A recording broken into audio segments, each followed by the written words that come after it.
Hello दोस्तों, नमस्कार। बहुत स्वागत है आपका अखिल एकेडमी के इस ऑनलाइन प्लेटफॉर्म पर।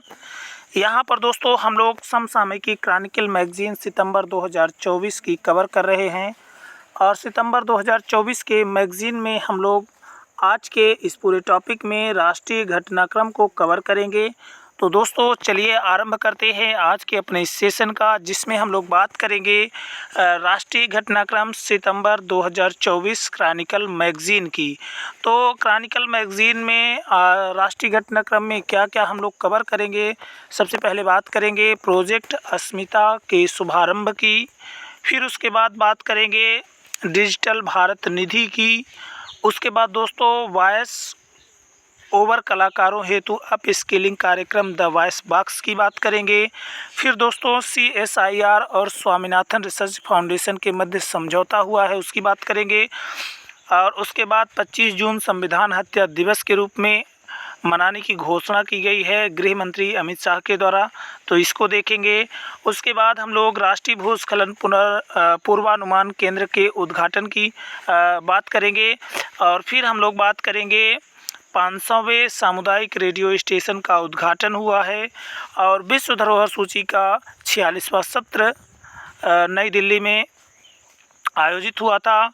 3 परीक्षण सुविधाएं स्थापित करने हेतु समझौता ज्ञापन पर हस्ताक्षर हुए और कला एवं संस्कृति के राष्ट्रीय घटनाक्रम में चराईदेव मैदान विश्व धरोहर स्थल सूची में शामिल हुआ है।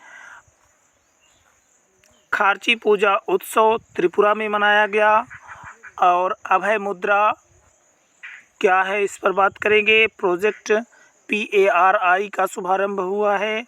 तो इस तरह से ये पूरे राष्ट्रीय घटनाक्रम हैं दोस्तों, जिसको आज हम लोग कवर करेंगे। तो चलिए एक एक करके बात कर लेते हैं और समझ लेते हैं कि घटनाएं कौन सी क्या रही हैं।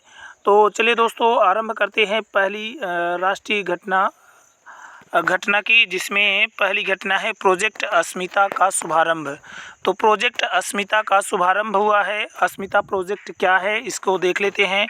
तो 16 जुलाई 2024 को शिक्षा मंत्रालय तथा विश्वविद्यालय अनुदान आयोग UGC ने अगले 5 वर्षों में भारतीय भाषाओं में 22,000 किताबें विकसित करने के लिए अस्मिता परियोजना की शुरुआत की है। तो अगले 5 वर्षों के लिए ये प्रोजेक्ट बनाया गया है, जिसमें 22,000 जो है तो भारतीय भाषाओं में 22,000 किताबें विकसित करने की बात करी गई है।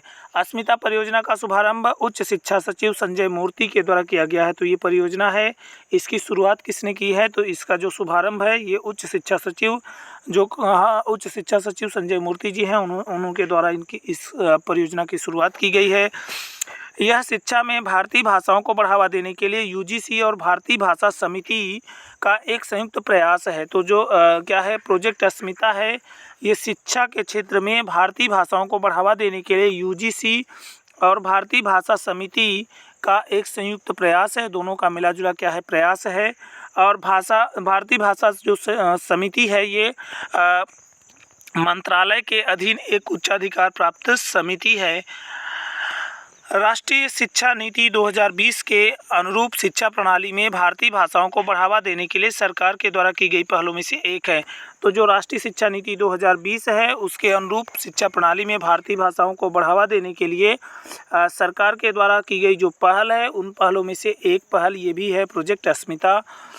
इस दौरान 2 अन्य महत्वपूर्ण पहलों बहुभाषा शब्दकोश तथा रियल टाइम ट्रांसलेशन आर्किटेक्चर का भी शुभारंभ किया गया है।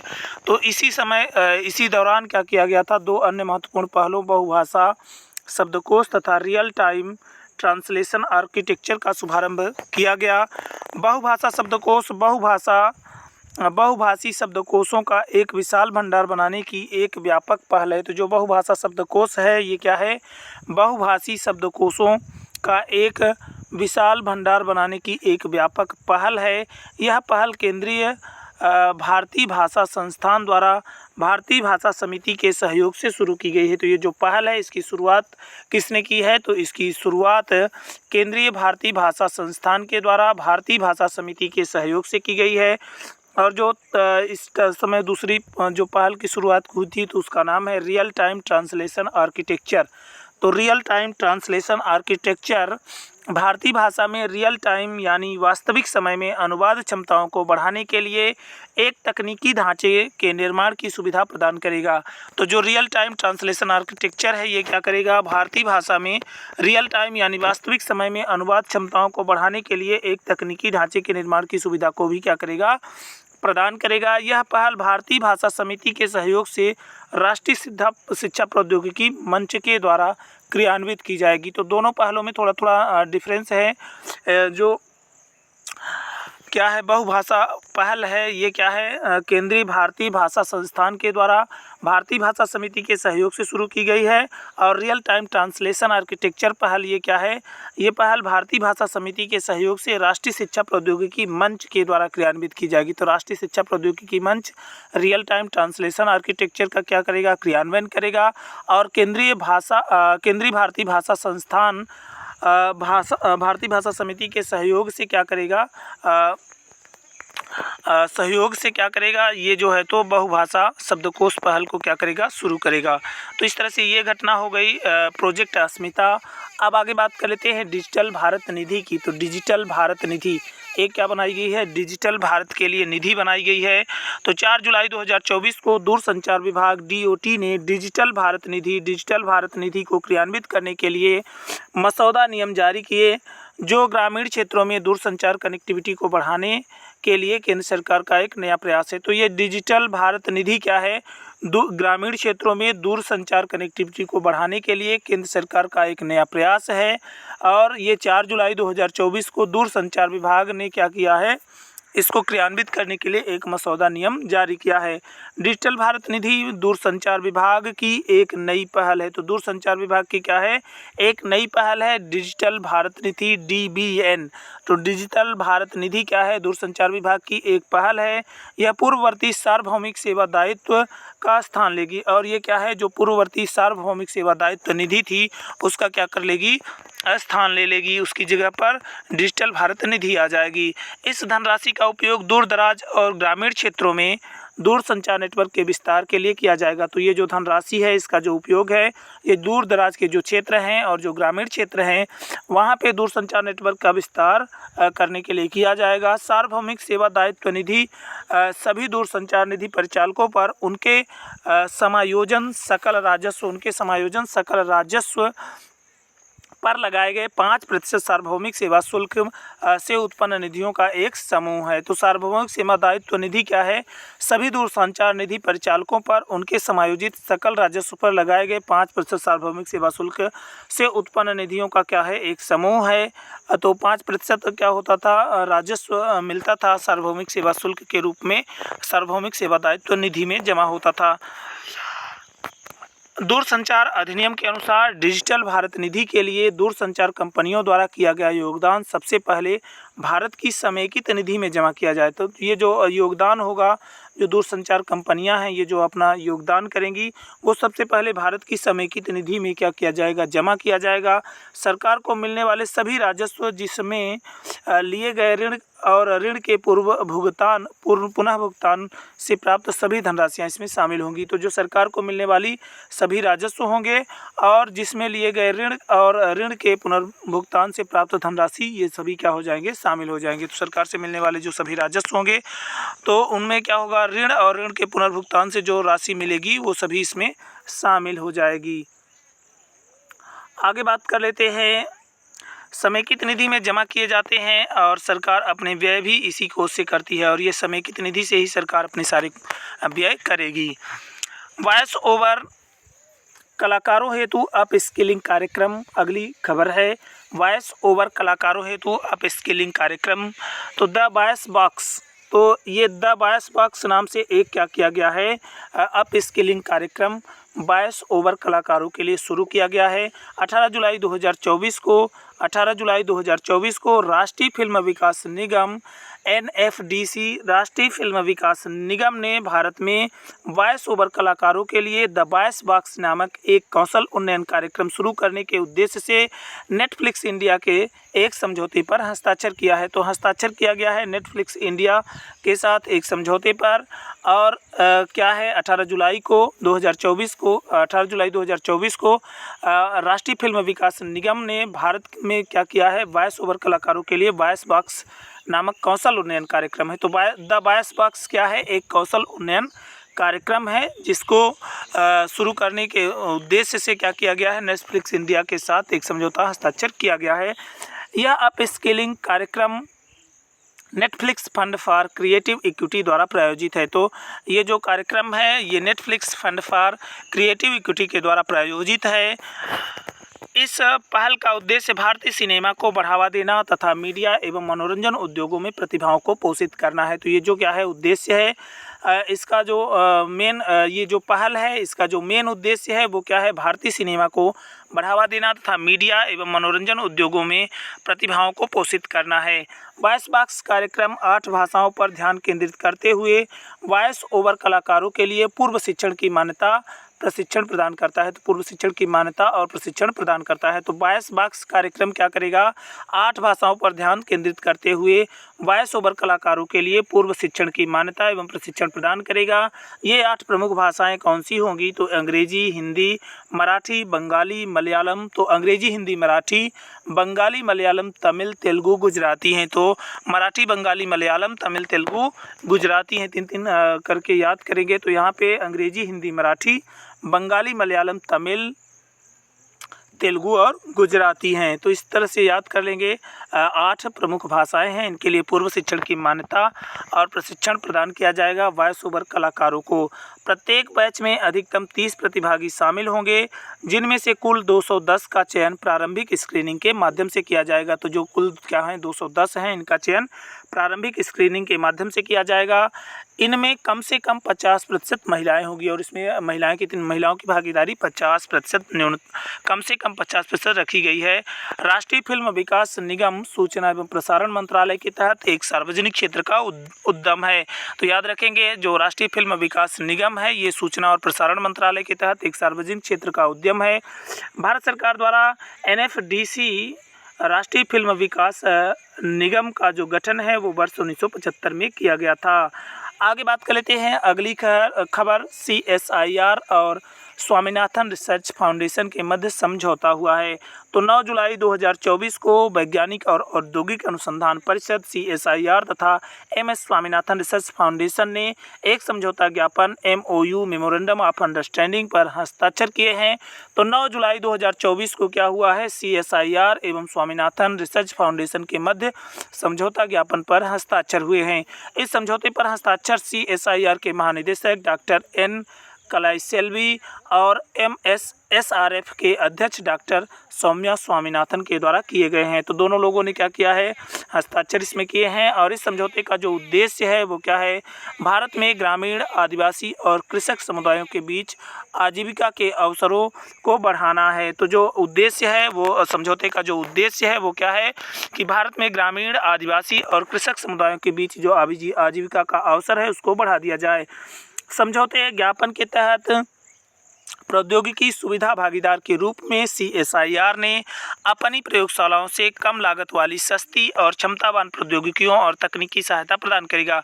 तो जो CSIR है ये क्या करेगा, अपनी प्रयोगशालाओं से कम लागत वाली सस्ती और क्षमतावान प्रौद्योगिकियों और तकनीकी सहायता प्रदान करेगा। और जो स्वामीनाथन रिसर्च फाउंडेशन है ये भारतीय ट्रस्ट अधिनियम 1862 के तहत वैज्ञानिक और औद्योगिक अनुसंधान संगठन के रूप में मान्यता प्राप्त एक पंजीकृत गैर लाभकारी ट्रस्ट है। तो जो क्या है MS स्वामीनाथन रिसर्च फाउंडेशन है ये क्या है, भारतीय ट्रस्ट अधिनियम 1882 के तहत वैज्ञानिक और औद्योगिक अनुसंधान संगठन के रूप में मान्यता प्राप्त एक गैर पंजीकृत लाभकारी ट्रस्ट है। यह विशेष रूप से गरीब समर्थक, महिला समर्थक और प्रकृति समर्थक दृष्टिकोण के साथ आदिवासी और ग्रामीण समुदायों पर ध्यान केंद्रित करता है। तो जो क्या है एम.एस. स्वामीनाथन रिसर्च फाउंडेशन है, ये क्या करता है, विशेष रूप से जो गरीब समर्थक हैं, महिला समर्थक हैं और प्रकृति समर्थक दृष्टिकोण के साथ क्या करता है, आदिवासी और ग्रामीण समुदायों पर ध्यान को केंद्रित करता है। आगे बात कर लेते हैं। राष्ट्रीय घटनाक्रम के अंतर्गत 25 जून 2024 को संविधान हत्या दिवस के रूप में घोषणा की गई है। तो 25 जून संविधान हत्या दिवस के रूप में घोषित किया गया है। तो याद रखेंगे 25 जून संविधान हत्या दिवस। 12 जुलाई 2024 को केंद्रीय गृह मंत्री अमित शाह ने घोषणा की कि केंद्र सरकार ने 25 जून को संविधान हत्या दिवस के रूप में मनाने का फैसला किया है। 25 जून 1975 को तत्कालीन इंदिरा गांधी के नेतृत्व वाली कांग्रेस सरकार ने संविधान के अनुच्छेद 352 के तहत देश में राष्ट्रीय आपातकाल लगाया था, जो 21 महीने तक लागू रहा। तो याद रखेंगे कि 25 जून 1975 को तत्कालीन प्रधानमंत्री इंदिरा गांधी के नेतृत्व वाली कांग्रेस सरकार ने संविधान के अनुच्छेद 352 के तहत देश में राष्ट्रीय आपातकाल लगाया था, जो 21 महीने तक लागू रहा। भारत के राष्ट्रपति अनुच्छेद 352 राष्ट्रीय आपातकाल, अनुच्छेद 356 राष्ट्रपति शासन और अनुच्छेद 360 वृत्तीय आपातकाल के तहत देश में आपातकाल लगा सकते हैं। तो राष्ट्रपति महोदय को अनुच्छेद 352, 356 और 360 के तहत देश में आपातकाल लगाने का क्या है, अधिकार है।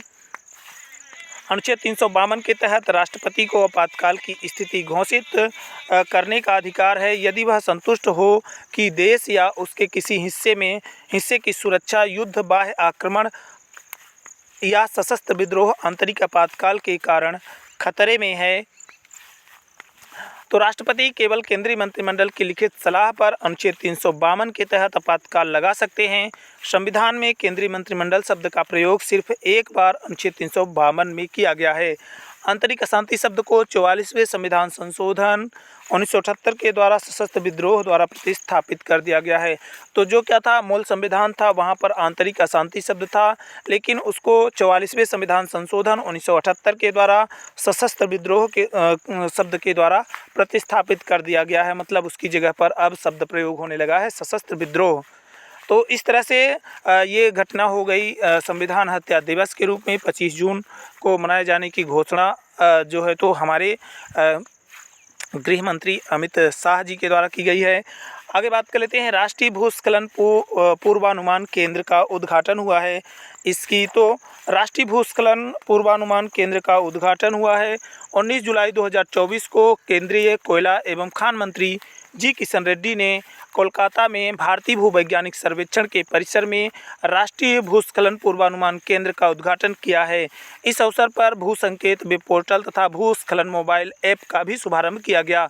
तो इसी टाइम पर क्या किया गया है, भू संकेत वेब पोर्टल के साथ साथ भूस्खलन मोबाइल ऐप का भी शुभारंभ किया गया। राष्ट्रीय भूस्खलन पूर्वानुमान केंद्र का उद्देश्य भारत में भूस्खलन के खतरे को कम करना है। तो करंट अफेयर में ये खबर भूगोल में जा सकती है, जो मेंस दे रहे हैं बच्चे उनके लिए ये खबर, वहाँ पे अगर भूस्खलन का कोई भी क्या है उदाहरण आता है तो वहाँ पे सरकार के प्रयास के रूप में इसको डाला जा सकता है। तो राष्ट्रीय भूस्खलन पूर्वानुमान केंद्र का उद्देश्य भारत में भूस्खलन के खतरे को कम करना है। NLFC सभी भूस्खलन के खतरे वाले राज्यों के लिए प्रारंभिक चेतावनी बुलेटिन जारी करेगा तथा 2030 तक देश भर में क्षेत्रीय भूस्खलन प्रारंभिक चेतावनी प्रणाली का परिचालन करेगा।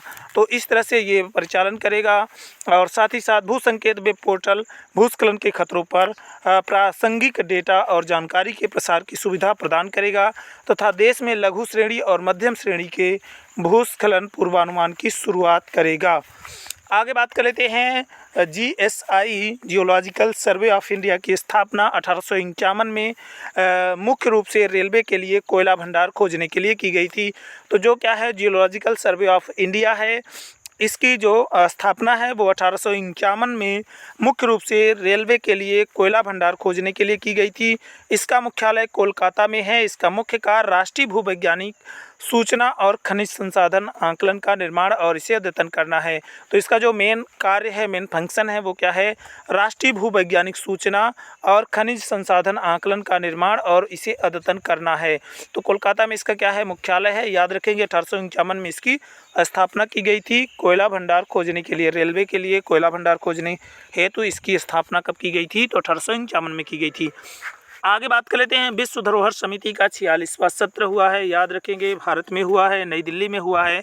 इस कारण से ये जो है तो इम्पोर्टेंट घटना है राष्ट्रीय घटनाक्रम के अंतर्गत। तो विश्व धरोहर समिति का 46वां सत्र 21 जुलाई 2024 को प्रधानमंत्री नरेंद्र मोदी ने नई दिल्ली स्थित भारत मंडपम में विश्व धरोहर समिति के 46वें सत्र का उद्घाटन किया है। तो याद रखेंगे 21 जुलाई 2024 को प्रधानमंत्री नरेंद्र मोदी ने नई दिल्ली स्थित भारत मंडपम में विश्व धरोहर समिति के 46वें सत्र का उद्घाटन किया है। 21 से 31 जुलाई 2024 के मध्य आयोजित विश्व धरोहर समिति के 46वें सत्र की मेजबानी भारत के द्वारा की जा रही है। तो जो 46वां सत्र है इसकी मेजबानी किसने की है, तो भारत के द्वारा की जा रही है। भारत पहली बार विश्व धरोहर समिति की बैठक की मेजबानी कर रहा है। तो भारत क्या है, पहली बार जो विश्व धरोहर समिति है इसकी बैठक की मेजबानी कर रहा है। मतलब ये बैठक भारत में पहली बार हो रही है, इसलिए और ज़्यादा महत्वपूर्ण हो जाती है परीक्षाओं की दृष्टिकोण से। तो याद रखेंगे 46वां सत्र है और 21 जुलाई से शुरू हुई है, तो याद रखेंगे। आगे बात कर लेते हैं इसमें क्या क्या हुआ। तो इसमें 150 से अधिक देशों के 2000 से अधिक प्रतिनिधियों ने भाग लिया। साथ ही विश्व धरोहर युवा पेशेवर फोरम और विश्व धरोहर प्रबंधन फोरम भी इसमें भाग ले रहे हैं। तो दो जो है तो प्रमुख संगठन विश्व धरोहर युवा पेशेवर फोरम और धरोहर स्थल प्रबंध फोरम, तो दो फोरम भी इसमें भाग ले रहे हैं और 150 से अधिक देशों के 2000 से अधिक प्रतिनिधि इसमें शामिल हुए हैं। विश्व धरोहर समिति विश्व धरोहर के सभी मामले के प्रबंधन और विश्व धरोहर सूची के लिए नए स्थलों के निर्णय लेने के लिए जिम्मेदार है। तो जो विश्व धरोहर सूची है इसमें नए स्थलों का निर्णय लेने और साथ ही साथ विश्व धरोहर के सभी मामलों के प्रबंधन के लिए जिम्मेदार जो संस्था है वो कौन सी है, तो विश्व धरोहर समिति है। विश्व धरोहर समिति की स्थापना विश्व सांस्कृतिक एवं प्राकृतिक विरासत के संरक्षण से संबंधित कन्वेंशन के तहत की गई थी। तो एक कन्वेंशन हुआ था विश्व सांस्कृतिक एवं प्राकृतिक विरासत के संरक्षण से संबंधित, और उसी के तहत क्या की गई थी, विश्व धरोहर समिति की स्थापना की गई थी। इसे 16 नवंबर 1972 को, तो 16 नवंबर 1972 को यूनेस्को के 17वें सत्र के महाधिवेशन द्वारा अपनाया गया था। तो यूनेस्को का जो 17वां महाधिवेशन था उसमें इसको अपनाया गया था 16 नवंबर 1972 को। समिति के कार्यविधि नियमों को अंतिम बार 2015 में बान में आयोजित 39वें सत्र के दौरान संशोधित किया गया था। तो जो कार्यविधि नियम थे उनको 2015 में बान में आयोजित जो 39वां सत्र था उस दौरान इसको संशोधित कर लिया गया था। विश्व धरोहर समिति यूनेस्को के अंतर्गत एक महत्वपूर्ण निकाय है जिसमें यूनेस्को की महासभा द्वारा निर्वाचित 21 सदस्य देशों के प्रतिनिधि शामिल होते हैं। तो 21 सदस्य देशों के प्रतिनिधि यहाँ पर शामिल होते हैं। विश्व धरोहर समिति के अंतर्गत जो है तो विश्व धरोहर समिति क्या है, यूनेस्को के अंतर्गत एक महत्वपूर्ण निकाय है और इसमें क्या है, यूनेस्को की महासभा द्वारा निर्वाचित 21 सदस्य देशों के प्रतिनिधि क्या होते हैं, शामिल होते हैं। तो सदस्य देश 21 हैं जिनके प्रतिनिधि यहाँ पर शामिल होते हैं। आगे बात कर लेते हैं 500वें सामुदायिक रेडियो स्टेशन का उद्घाटन हुआ है। तो 500वें सामुदायिक रेडियो स्टेशन का उद्घाटन हुआ है 25 जुलाई 2024 को। सूचना एवं प्रसारण तथा रेल मंत्री अश्विनी वैष्णव ने देश के 500वें सामुदायिक रेडियो स्टेशन का उद्घाटन किया है। मिजोरम के आइजोल में अपना रेडियो 19.0 FM स्टेशन के नाम से शुरू यह स्टेशन भारतीय जनसंचार संस्थान आइजोल द्वारा संचालित है। तो याद रखेंगे मिजोरम के आइजोल में अपना रेडियो नाम से 19.0 FM स्टेशन के नाम से शुरू किया गया स्टेशन भारतीय जनसंचार संस्थान आइजोल के द्वारा संचालित है। इस अवसर पर 10वें राष्ट्रीय सामुदायिक रेडियो पुरस्कार विजेताओं की भी घोषणा की गई। तो 10वें राष्ट्रीय सामुदायिक रेडियो पुरस्कार विजेताओं की भी घोषणा की गई है। राष्ट्रीय सामुदायिक रेडियो पुरस्कार इन 4 श्रेणियों में दिए जाते हैं। तो 4 श्रेणियों में दिए जाने वाले राष्ट्रीय सामुदायिक रेडियो पुरस्कार विजेताओं की घोषणा की गई है 10वें राष्ट्रीय सामुदायिक रेडियो पुरस्कार विजेताओं की घोषणा की गई है और इसमें क्या है, 4 प्रमुख श्रेणियां हैं। पहली श्रेणी है विषयगत पुरस्कार, दूसरा है सर्वाधिक नवोन्मेषी सामुदायिक सहभागिता पुरस्कार, तीसरा है स्थानीय संस्कृति को बढ़ावा देने हेतु पुरस्कार और चौथा है सस्टेनेबिलिटी मॉडल पुरस्कार। तो 4 प्रमुख पुरस्कार हैं जो राष्ट्रीय सामुदायिक रेडियो पुरस्कार के नाम से दिए जाते हैं, 4 श्रेणियों में दिए जाते हैं। पहला है विषयगत पुरस्कार, दूसरा सर्वाधिक नवोन्मेषी सामुदायिक सहभागिता पुरस्कार और तीसरा क्या है, स्थानीय संस्कृति को बढ़ावा देने हेतु पुरस्कार और चौथा है सस्टेनेबिलिटी मॉडल पुरस्कार। तो विषयगत श्रेणी में प्रथम जो पुरस्कार है ये रेडियो मयूर जिला सारण बिहार को टेक सखी कार्यक्रम के लिए दिया गया। तो विषयगत श्रेणी का पुरस्कार बिहार को मिला है, रेडियो मयूर जिला सारण बिहार को टेक सखी कार्यक्रम के लिए। और सर्वाधिक नवोन्मेषी सामुदायिक सहभागिता श्रेणी में प्रथम जो पुरस्कार है ये यरलावानी सांगली महाराष्ट्र को कहानी सुनंदाची कार्यक्रम के लिए दिया गया है। तो सुनंदाची कार्यक्रम के लिए सर्वाधिक नवोन्मेषी सामुदायिक सहभागिता श्रेणी में पहला पुरस्कार दिया गया है। स्थानीय संस्कृति को बढ़ावा देने के लिए प्रथम पुरस्कार रेडियो ब्रह्मपुत्र डिब्रूगढ़ असम को इगारेकुन कार्यक्रम के लिए दिया गया है। तो इगारेकुन कार्यक्रम के लिए असम को दिया गया है, डिब्रूगढ़ असम रेडियो ब्रह्मपुत्रा को दिया गया है।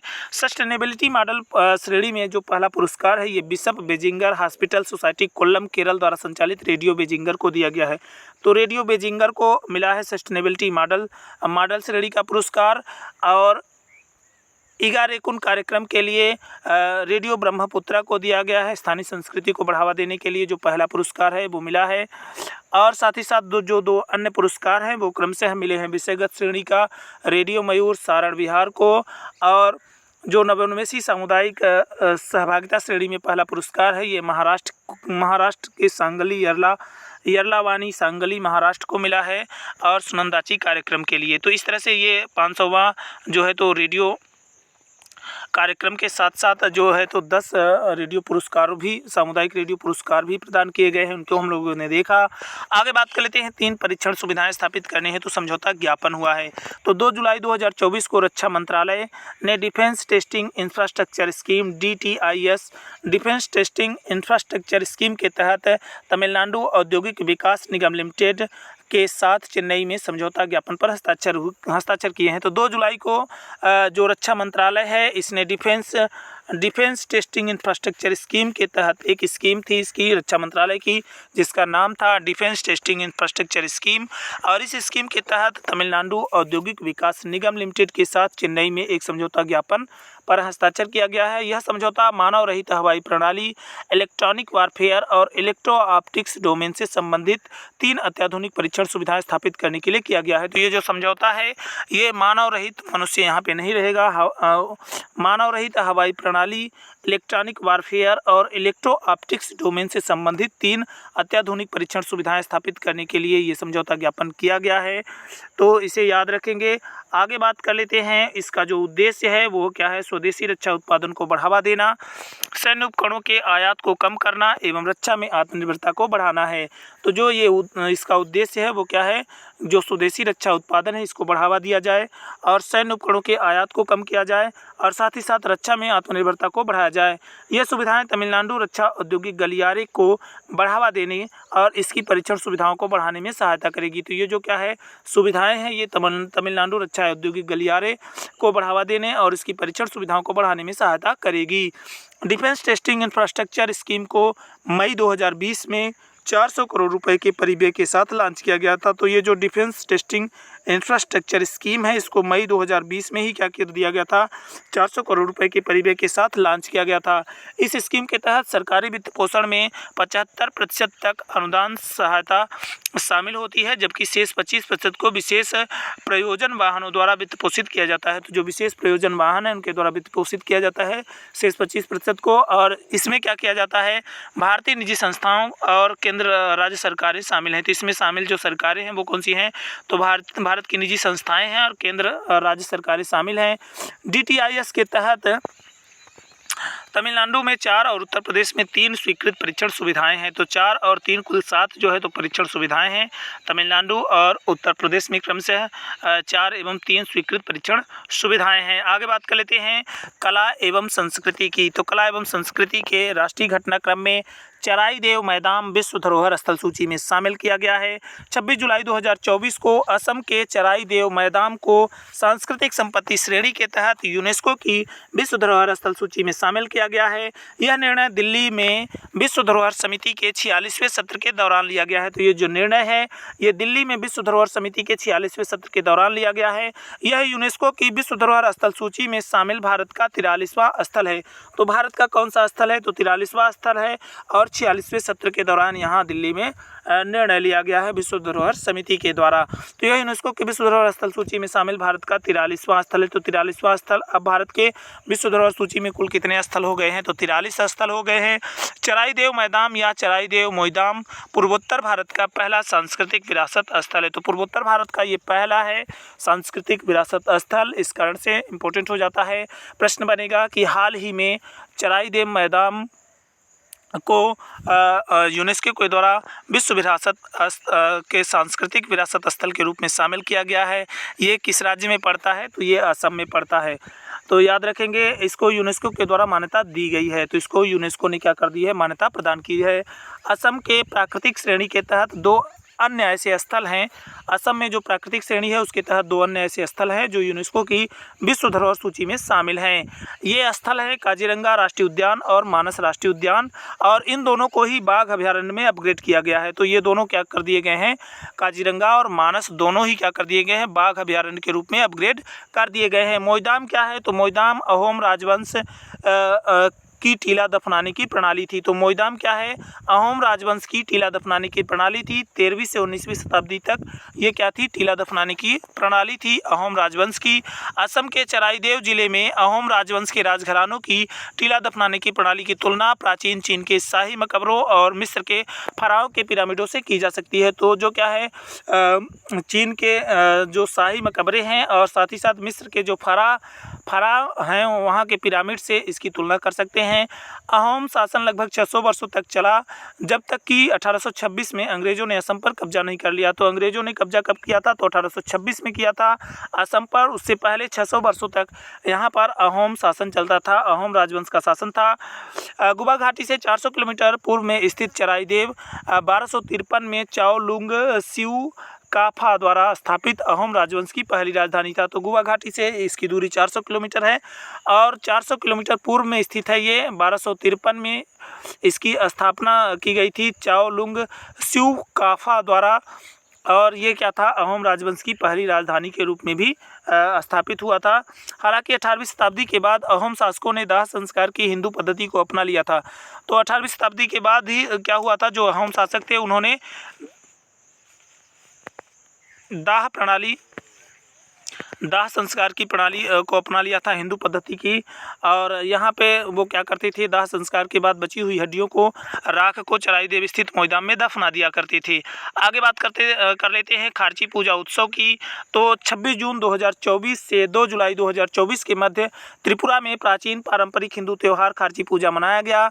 इसे 14 देवताओं का त्यौहार भी कहा जाता है। खारची पूजा त्रिपुरा में सबसे लोकप्रिय त्योहारों में से एक है। तो त्रिपुरा के सबसे लोकप्रिय त्योहारों में से एक खारची पूजा है।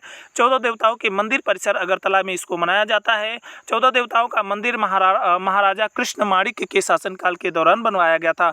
तो त्रिपुरा में जो 14 देवताओं का मंदिर है ये महाराजा कृष्ण माणिक्य के शासनकाल के दौरान बनाया गया था। आगे बात कर लेते हैं। पूजा के दिन देवताओं को घंटई नदी घंटई शाही पुजारी के सदस्यों द्वारा, तो जो घंटई हैं शाही पुजारी हैं उनके सदस्यों के द्वारा सेंद्रा नदी तक ले जाया जाता है और फिर पवित्र जल में स्नान कराया जाता है और वापस मंदिर में लाया जाता है। और वापस ये कहाँ ला देते हैं? मंदिर में लाते हैं। ऐसा माना जाता है कि त्रिपुरा की प्रमुख देवी त्रिपुर सुंदरी माँ देवी जून में अम्बुबाची महीने के दौरान मासिक धर्म से गुजरती हैं। माना जाता है कि इस घटना से धरती अशुद्ध हो जाती है और इस घटना से जो धरती है वो अशुद्ध हो जाती है। खारची शब्द ख्या शब्द से बना है जिसका अर्थ है पृथ्वी। पशु बलि भी इस त्यौहार का एक महत्वपूर्ण हिस्सा है। आगे बात कर लेते हैं अगली खबर अभय मुद्रा की। तो अभय मुद्रा 1 जुलाई 2024 को लोकसभा में विपक्ष के नेता के तौर पर अपने पहले भाषण में राहुल गांधी ने अभय मुद्रा का जिक्र किया, जिसे आमतौर पर आश्वासन और भय से मुक्ति का संदेश देने वाली मुद्रा के रूप में जाना जाता है। तो अभय मुद्रा क्या है? आश्वासन और भय से मुक्ति का संदेश देने वाली मुद्रा के रूप में इसको जाना जाता जाता है। 1 जुलाई को इसको जो है तो विपक्ष के जो हमारे नेता राहुल गांधी जी हैं, उन्होंने अपने भाषण के दौरान इसका प्रयोग किया था। बौद्ध धर्म में मुद्राएं आमतौर पर बुद्ध रूप के दृश्य चित्रण से जुड़ी हुई हैं। तो बौद्ध धर्म में जो अभय मुद्रा है, ये जो मुद्राएं हैं ये क्या है, दृश्य चित्रण के रूप में जुड़ी हुई हैं। अभय मुद्रा में दाहिनी हथेली कंधे की ऊंचाई पर बाहर की ओर और उंगलियां ऊपर की ओर होती हैं। तो जो क्या होता है, अभय मुद्रा होती है, इसमें दाहिनी हथेली कंधे की ऊंचाई पर बाहर की ओर होती है, दाहिनी हथेली कंधे की ऊंचाई के बाहर की ओर होती है और उंगलियां ऊपर की ओर होती हैं। बौद्ध परंपरा में अभय मुद्रा बुद्ध द्वारा ज्ञान प्राप्त करने के तुरंत बाद से जुड़ी हुई है। तो जो बौद्ध परंपरा में अभय मुद्रा है, ये बुद्ध द्वारा ज्ञान प्राप्त करने के तुरंत बाद से जुड़ी हुई है। संस्कृति में अभय का अर्थ है निर्भयता।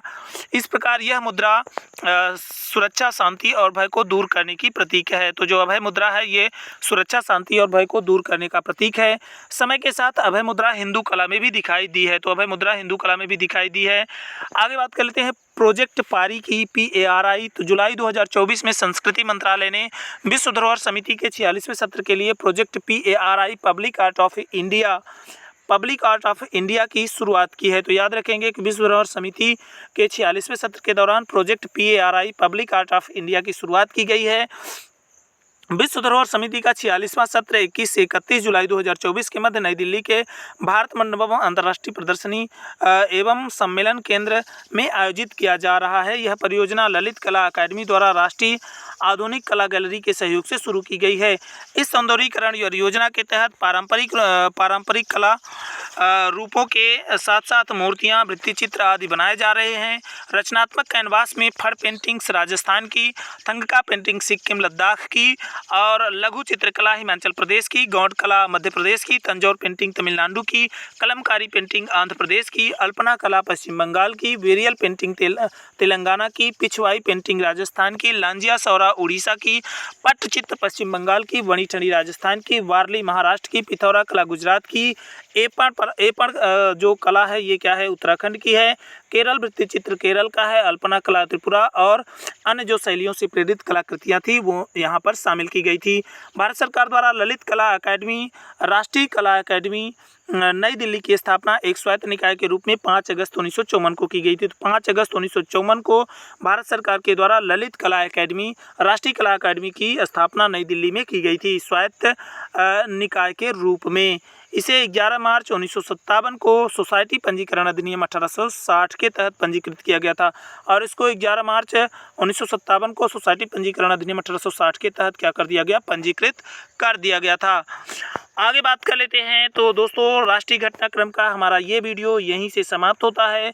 दोस्तों यदि आप लोगों को हमारा ये वीडियो अच्छा लगे तो वीडियो को लाइक करें, चैनल को सब्सक्राइब करें और सेशन को दोस्तों के साथ शेयर जरूर करें। दोस्तों नेक्स्ट सेशन में मिलेंगे आर्थिकी घटनाक्रम के साथ। तो दोस्तों चलिए आज के लिए यहीं तक रखते हैं। जय हिंद, जय भारत, भारत माता की जय।